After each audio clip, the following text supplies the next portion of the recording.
Well, Blessed Born Friends, folks, it's been a while since I've been on here, but my phone just hasn't been charging and been extremely busy.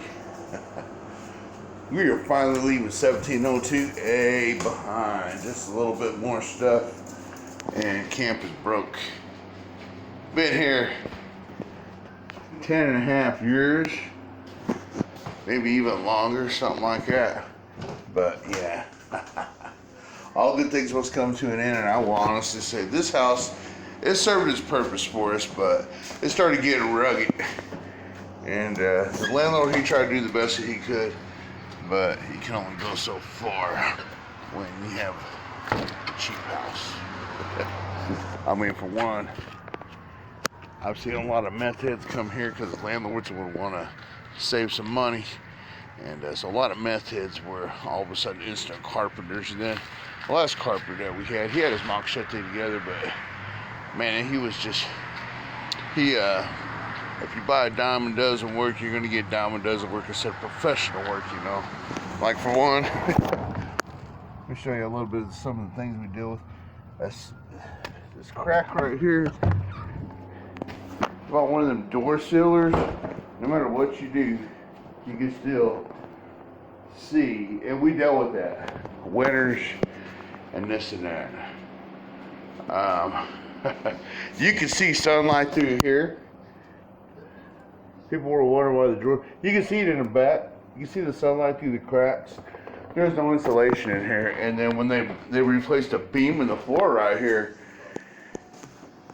I don't know if you can see it, but you could actually see sunlight through the crack right there, right in between here. You can see sunlight. We had a Baltic winter here about 2 years ago. It was historic weather, and man, it was nuts. And we slept in pants and hoodies. That's how we both. My girls are tough, man. I mean, we are Indians after all. And Indians are one of the toughest spaces on the face of the planet, toughest races. You may think, well, you guys ain't number one. Well, I'm just saying, we've gone through a lot more than a lot of other races, man. I know we ain't the only ones. I'm sure a lot of y'all have been freezing in your house, and you know what it's like to sleep in a hoodie and some pants and all. That's all I'm saying. I never had to do that until that point. And I used to be homeless once upon a time. Let's get back to the house. Saying goodbye to the Smurf house.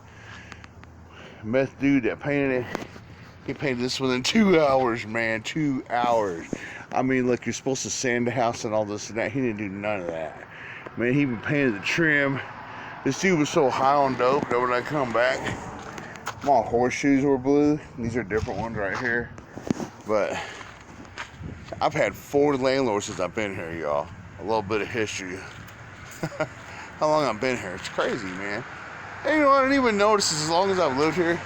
This dude painted the house blue, but he leaves that part white. I wonder if he did that on all of them. And after a while, I just quit caring. Yeah, he did. Okay. Well, he did that much. But I just don't care anymore. The last other one that we've had, he's been a landlord here for about 3 years. I know he got this house for extremely cheap. He don't even know what he stepped into. He's never been here once. He's never looked at it. He expected me to send him pictures, but I don't know how to do that on Messenger. My daughter does, but I'm like, man, you're my landlord. You ain't my friend, you know.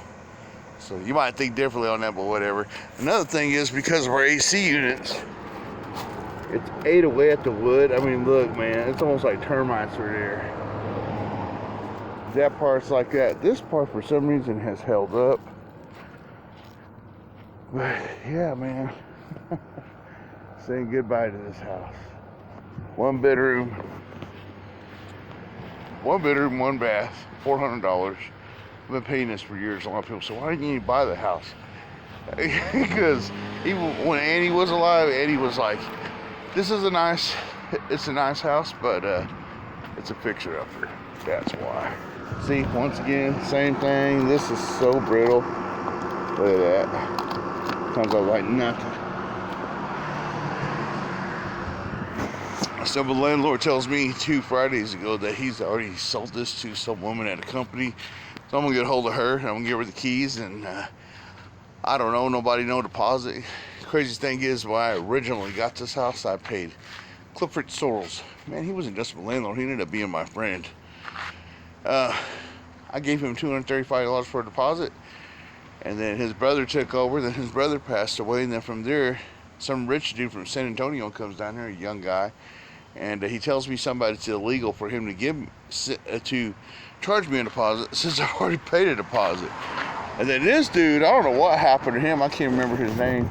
If I did, I wouldn't say it anyways. But the word around the campfire was he got financial trouble and was selling his houses off quick. So he sold this house off quick. The first one that I paid $400 rent, it didn't go to him. It went to some chick that ripped him off. He came here, and she actually had a handwritten statement. We did a handwritten receipt, and he took that, and he was going against her in court. And I don't know if he was in trouble with court himself, with crooked dealings or whatever. But from him, then I got the last guy that I have, which is Mr. Brett. Leave it at that. Mr. Brett he lived in Colorado, then lived in Kansas. This dude was working at Sonic, yo.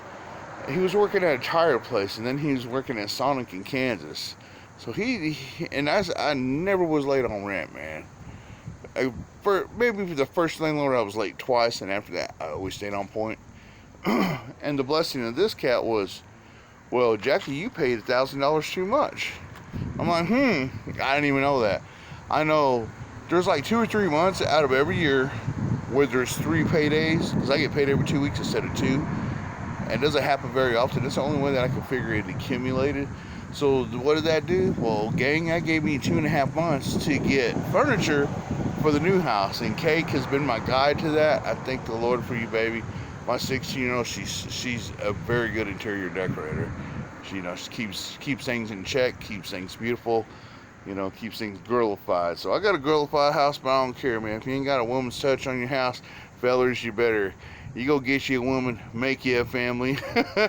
And man, just have God guide you. God will guide you to that woman, and then you'll have a family, and you'll have everything you need, man. He's gonna take care of you.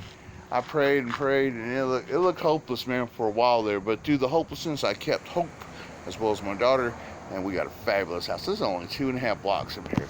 So the Iron Church and everything will be moving, and I guess this is one of the videos of me saying goodbye to this house. Next, we say goodbye to the Iron Church's location. Not the Iron Church, but to this wonderful location. And it's been one of the few things I'm gonna miss.